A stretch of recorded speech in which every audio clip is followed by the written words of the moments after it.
The massive screen in Earth's United Defense Command Center turned bright red as emergency alerts flashed across its surface. Admiral James stood with his hands clasped behind his back, his weathered face illuminated by the warning lights.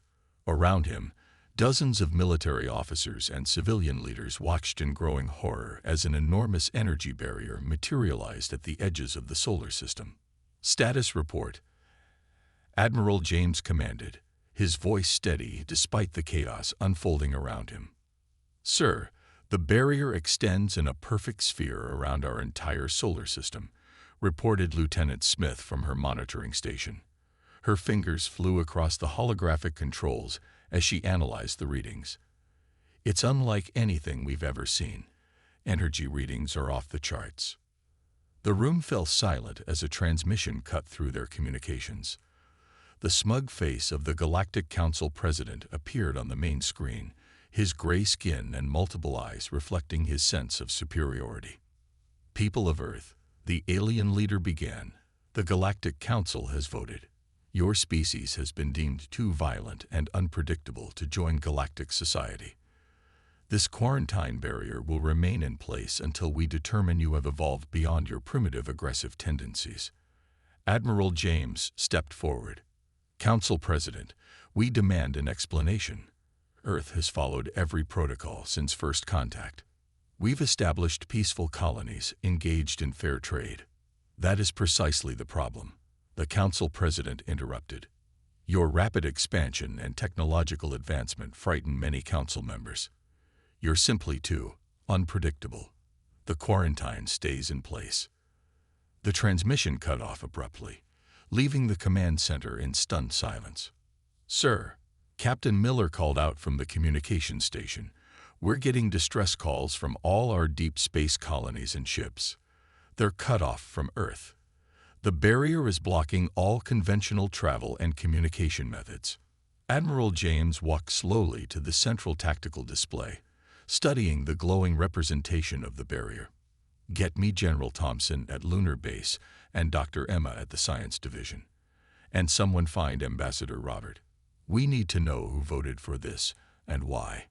Within minutes, the command center transformed into a hub of focused activity. Reports flooded in from around the solar system. The barrier had appeared simultaneously everywhere, trapping humanity within its own cosmic backyard. Admiral, Lieutenant Smith called out, preliminary analysis shows the barrier is made of quantum-locked energy fields. They think it's impossible to breach. A slight smile crossed Admiral James's face. They think a lot of things about us, Lieutenant. Most of them wrong. He turned to address the room. Ladies and gentlemen, we've prepared for something like this. Protocol Omega is now in effect. The assembled leaders straightened at those words. Protocol Omega. The contingency plan they'd hoped they'd never need to use. Send the coded burst transmission to all our hidden facilities in the asteroid belt, James ordered, and get me a secure line to the Titan research base. It's time to show the Council why you don't cage humans. As the orders went out, Ambassador Robert rushed into the command center, his usually neat suit slightly disheveled. Admiral, I just got word from my sources in the Council. This wasn't a unanimous vote. Several species opposed the quarantine, but they were overruled. Political details can wait, Ambassador, James replied. Right now, I need to know if your diplomatic channels are still open. We need to make one last attempt at peaceful resolution before we show them exactly how unpredictable humans can be. The ambassador nodded grimly. I'll try, but the Council President has already blocked most official communications. Sir, Lieutenant Smith called out again. We're detecting Council ships taking up positions around the barrier. They're setting up monitoring stations. Admiral James nodded slowly. Let them watch. Let them think they've contained us. He turned to face the gathered leaders of Earth's defense forces. Ladies and gentlemen, the Galactic Council just made a serious mistake. They judged us by their standards, by their limitations. But humanity's greatest strength has always been doing the impossible. He walked to the tactical display and expanded the view of the solar system. Begin evacuating all civilian populations to the designated shelters. Activate all sleeper production facilities. And someone get Dr. Emma on the line. It's time to test her quantum tunneling device. As the command center erupted into renewed activity, Admiral James allowed himself a small, determined smile. The Galactic Council thought they were protecting themselves from humanity. They were about to learn just how wrong they were. The quarantine of Earth had begun, and with it, the countdown to humanity's response. Deep beneath the surface of Earth's moon, Dr. Emma stood in front of a massive window overlooking a sight that would have shocked the Galactic Council. Rows upon rows of advanced spacecraft, each incorporating reverse-engineered alien technology. The secret hangar stretched for miles, hidden from prying eyes and scanning systems. They really thought we just sat here doing nothing for the past 20 years, she said, adjusting her glasses. The reflection of the ship's gleaming hulls danced in her lenses. A young technician approached her with a tablet. Doctor, the quantum tunneling device is ready for its final test. All systems are green. Dr. Emma nodded and turned away from the window. The laboratory behind her hummed with energy as dozens of scientists and engineers worked at their stations. On the central platform stood their greatest achievement, a device that looked deceptively simple for something that could pierce through supposedly impenetrable barriers. Admiral James is on Secure Line 1, announced the lab's AI system. The main screen lit up with the Admiral's face. Dr. Emma, please tell me you have good news. The Council just sent another message bragging about how their barrier will stand for 1,000 years. Oh, they really don't know us at all, do they? Dr. Emma smiled. Remember those alien ships that crashed near our bases over the years? Well, each one taught us something new. We didn't just copy their technology, we improved it. She walked to the quantum tunneling device and placed her hand on its smooth surface. Every time they underestimated us, every time they thought we were just primitive beings playing with advanced toys, we were learning, adapting, preparing. The Admiral's expression remained serious. Will it work? Better than they could imagine. Dr. Emma replied. We're not just going to break through their barrier. We're going to shatter their entire understanding of physics. She turned to her team. Begin the test sequence. The device powered up, its core glowing with a soft blue light. On nearby screens, complex equations and diagrams flowed as the computer systems calculated the precise quantum frequencies needed to pierce the barrier. Sir, Dr. Emma continued, remember how the Council laughed when we requested information about their barrier technology 5 years ago? They thought we were centuries away from developing anything similar. They never realized we were already far beyond their understanding.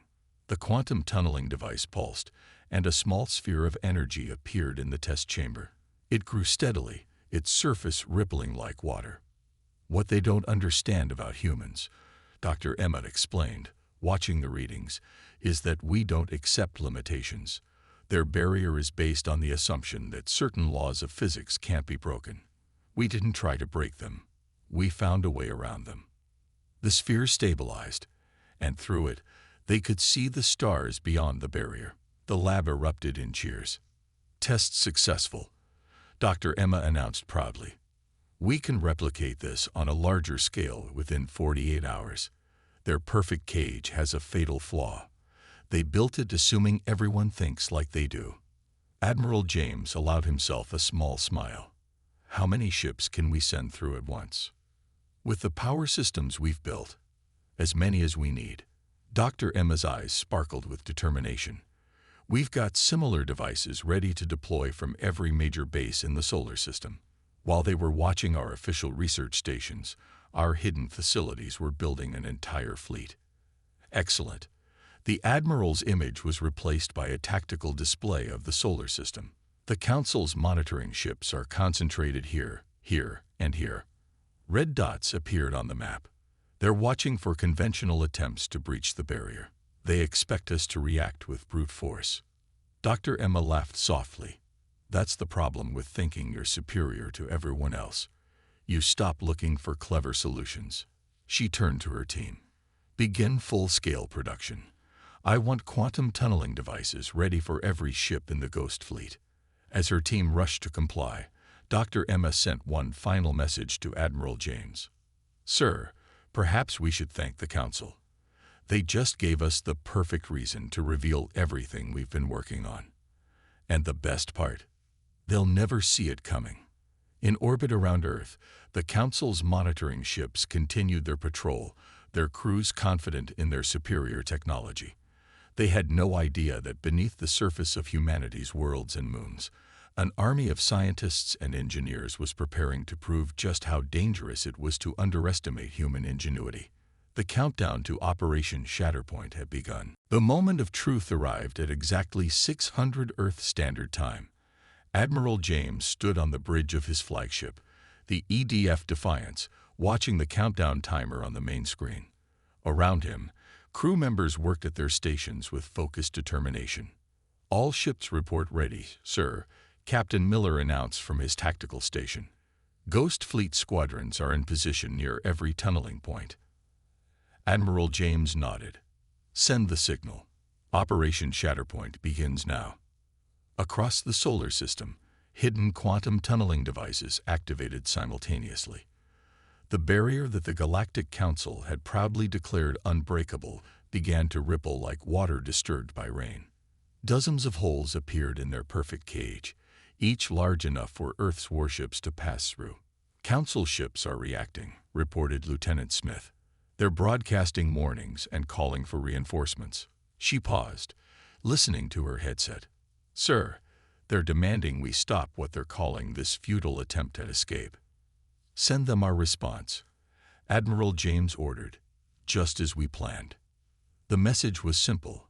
You should have asked us nicely. The first wave of Earth ships emerged through the quantum tunnels. They weren't the crude vessels the Council expected.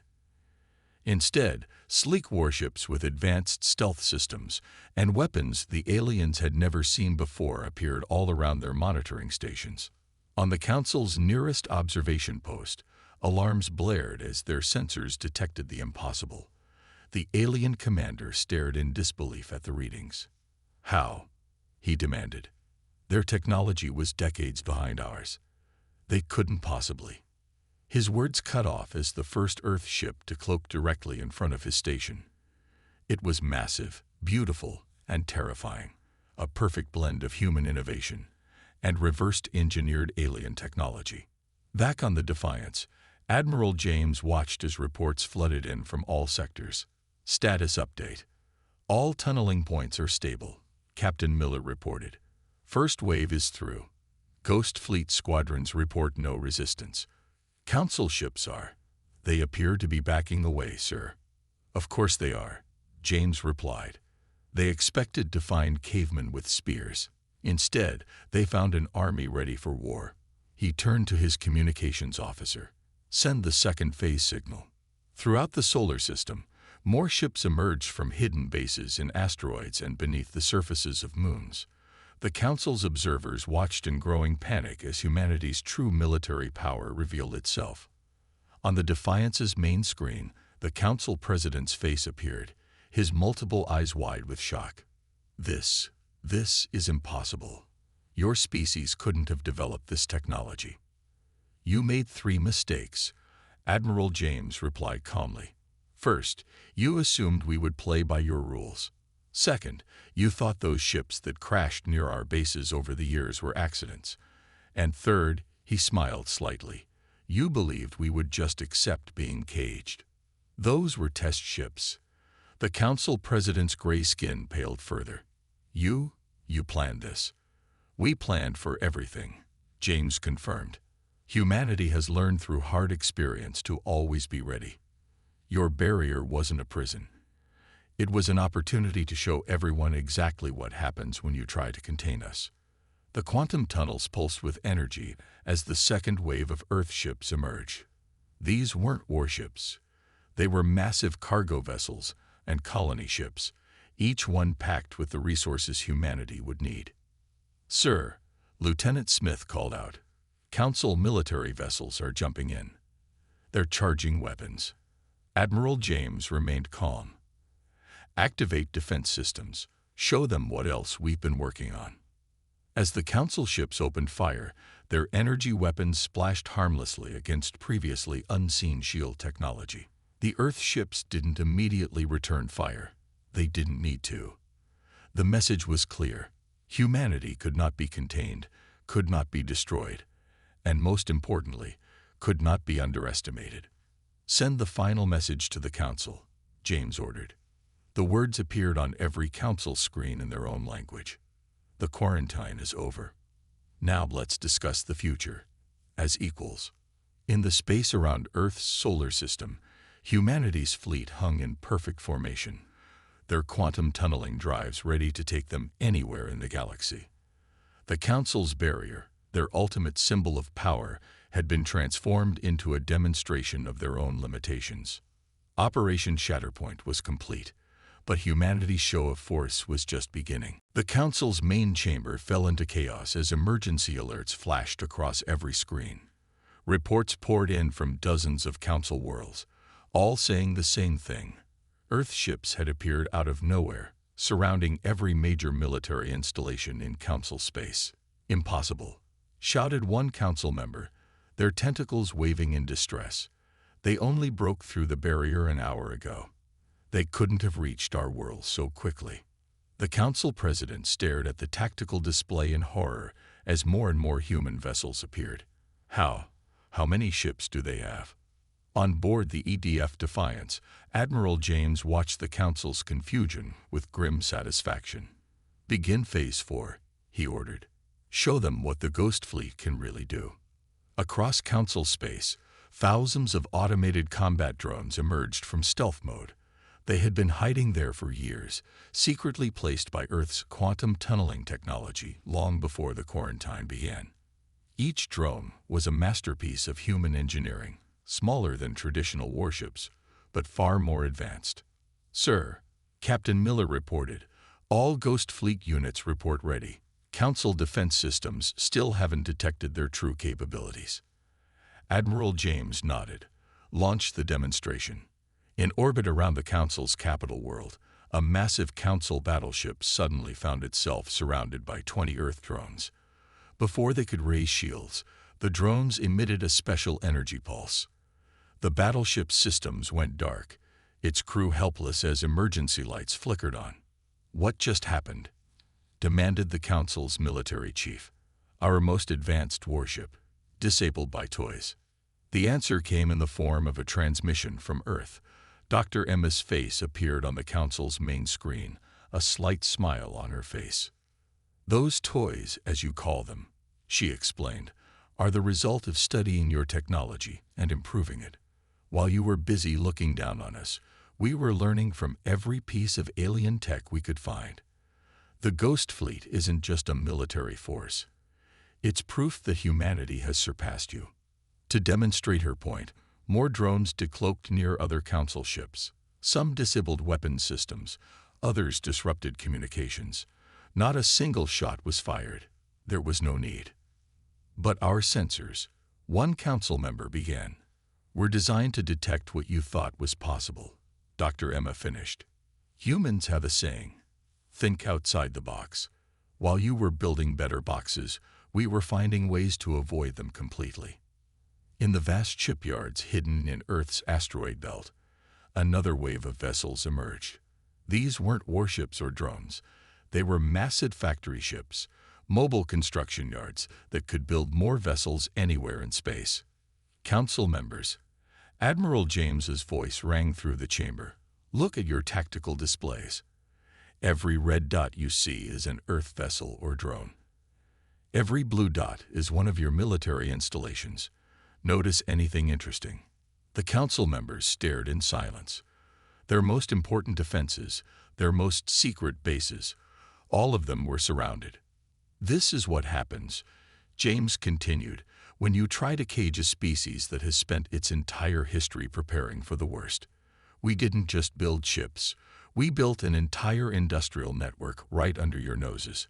On his command, the factory ships began deploying more drones. The Council watched in stunned silence as humanity's true industrial capacity revealed itself. By our estimates, Captain Miller reported, "We can produce more ships in a day than the Council builds in a month. And each one is equipped with technology they've never seen before." The Council President slumped in his chair. "What are your demands?" Admiral James's response was calm but firm. "We don't make demands. We're offering a choice. Either accept that humanity is your equal and work with us to build a better galaxy, or—" He let the sentence hang as another wave of drones decloaked. The message was clear. Earth's Ghost Fleet hadn't just broken out of the Council's quarantine. It had shattered the Council's illusion of superiority. In a single day, humanity had gone from being caged animals to holding the keys to the entire galaxy. And they had done it without firing a single shot.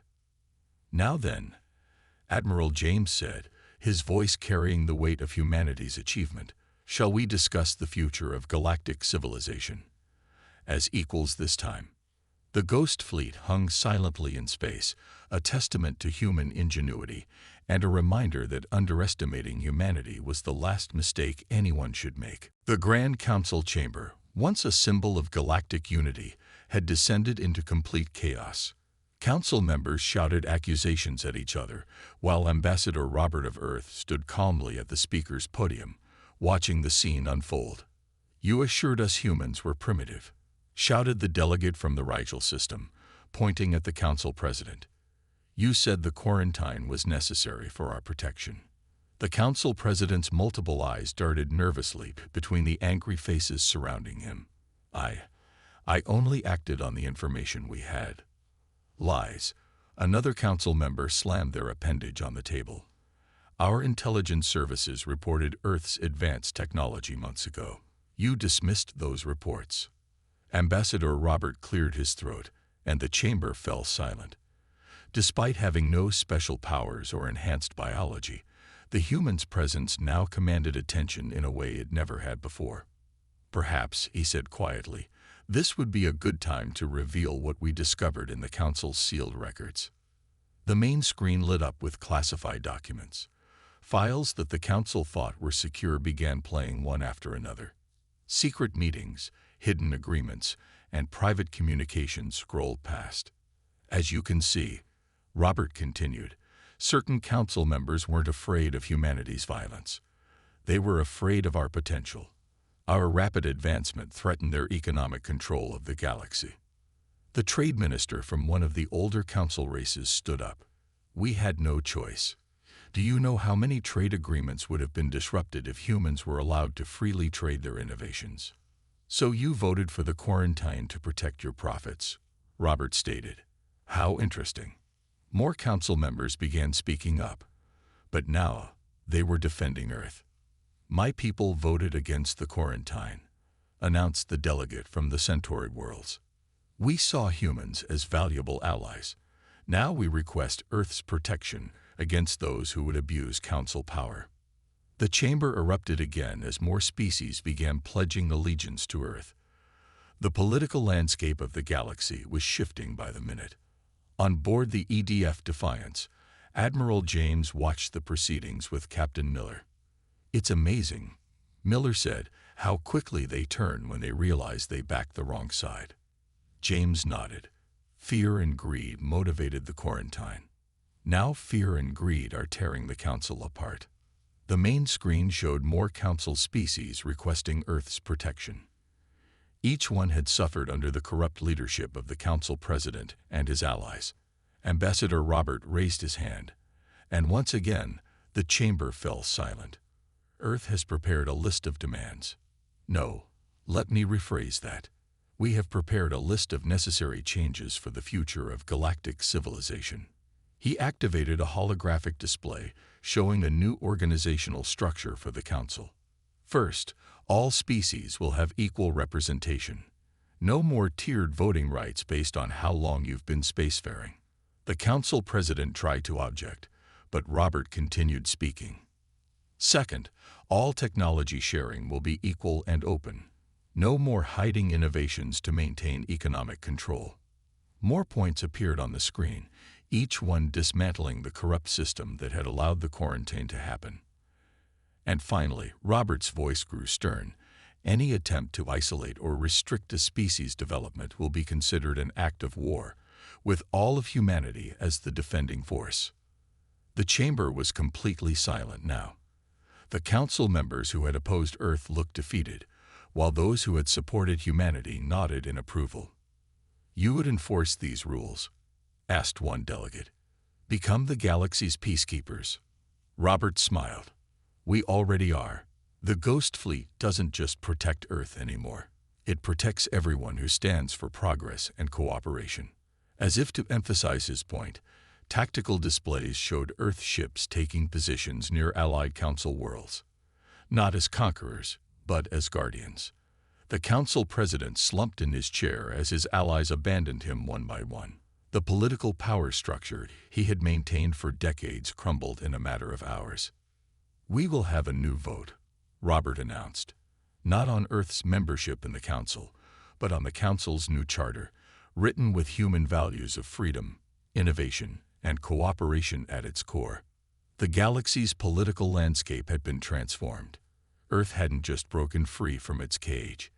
It had become the force that would reshape galactic civilization. And it had all happened without a single shot being fired. The Council President's private office sat at the top of the tallest tower on the capital world. Once a symbol of ultimate power, it now served as his last refuge. He frantically deleted files from his personal database as warning sirens blared throughout the building. "Security systems compromised," announced the building's eye. "Unknown energy signature detected." The president laughed bitterly. "Unknown. Everything is unknown now. These humans, they've ruined everything." A soft hum filled the room as a quantum tunnel opened in the center of his office. Admiral James stepped through, followed by Dr. Emma and a team of Earth's security forces. Their weapons weren't drawn. They didn't need to be. "Good evening, Mr. President," James said calmly. "I believe we need to discuss your personal files, the ones you're trying to delete." The president's gray skin paled. How did you bypass my defenses? This tower has the best security in the galaxy." Dr. Emma held up a small device. "Had the best security. Past tense. We cracked your systems weeks ago." She walked to his computer terminal and pressed a button. All the deleted files began restoring themselves. "You don't understand," the president pleaded. "Everything I did was for the greater good. Some species aren't ready for advanced technology. There must be order." "Let's see what your files say about that," Admiral James replied. He nodded to Dr. Emma, who projected the recovered documents onto the office walls. The files told a different story. Secret deals with weapons manufacturers, bribes to keep certain species from advancing, and most damning of all, deliberate suppression of medical technology that could have saved millions of lives. "You kept cures for diseases secret," Dr. Emma said, her voice cold with anger. "Because sick people bought more medicine from your allied corporations." The president slumped in his chair. "You don't understand power. Sometimes sacrifices." "Save your excuses," James interrupted. "Ambassador Robert is addressing the council right now. Your crimes are being broadcast across the galaxy." In the main council chamber, Robert stood before the assembled delegates, presenting evidence of decades of corruption. The quarantine of Earth wasn't about safety. His voice boomed through the speakers. It was about control. "Humanity threatened their power because we share our advances. We believe in helping others grow." The chamber erupted in shouts of anger as more evidence appeared on the screens. Medical technologies that could have saved entire species, hidden away. Trade routes manipulated to maintain artificial scarcity. All to keep the president and his allies in power. Back in the office, Dr. Emma finished downloading the president's files. Every crime, every secret deal, every hidden agreement. We have them all now. "You'll destabilize the galaxy," the president warned. "Without strong central control, there will be chaos." Admiral James shook his head. "No. Without your corruption, there will be progress." He touched his communicator. "All teams report."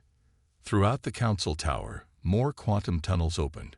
Earth's forces secured every level, downloading data and arresting those involved in the president's schemes. "Sir," Captain Miller's voice came through the communicator, "we've secured the vault. You won't believe what we found. Blueprint for weapons designed to attack Earth. They were planning this for years." "Of course they were," James replied. "But they didn't expect us to be planning too." He turned to the president. "That's the difference between us. You plan to control. We plan to protect." Dr. Emma's device beeped. "Download complete. We have everything."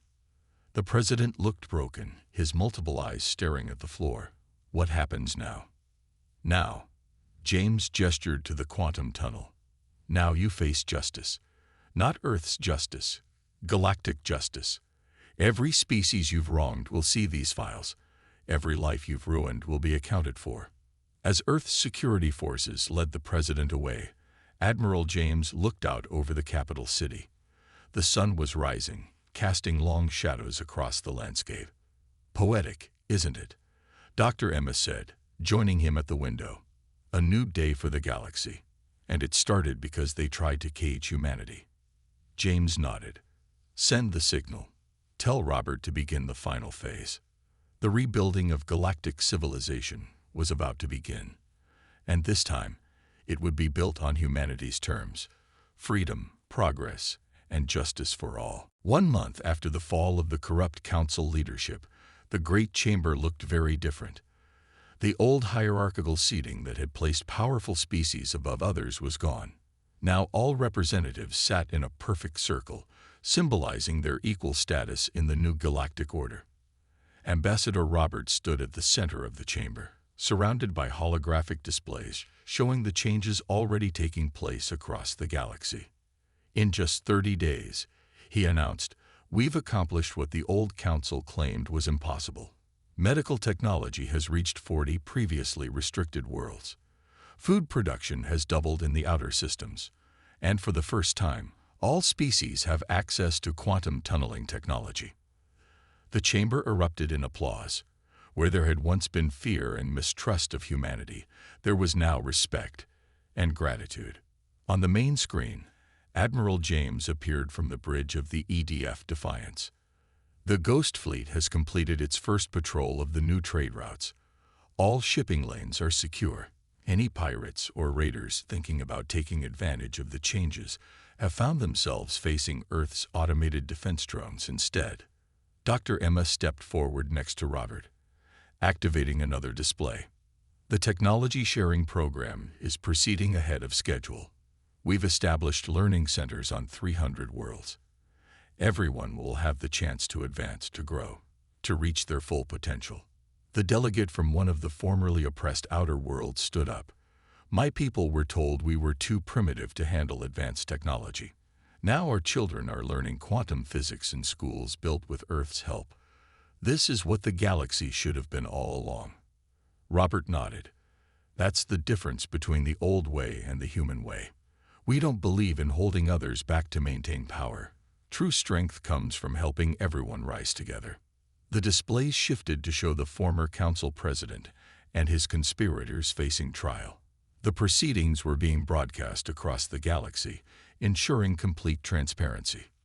"Let this be a lesson," Robert continued. "No more secret deals, no more hidden agendas.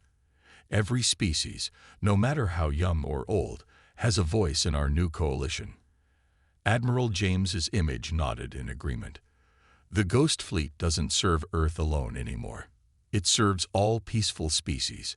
Any attempt to oppress or restrict others will be met with immediate response."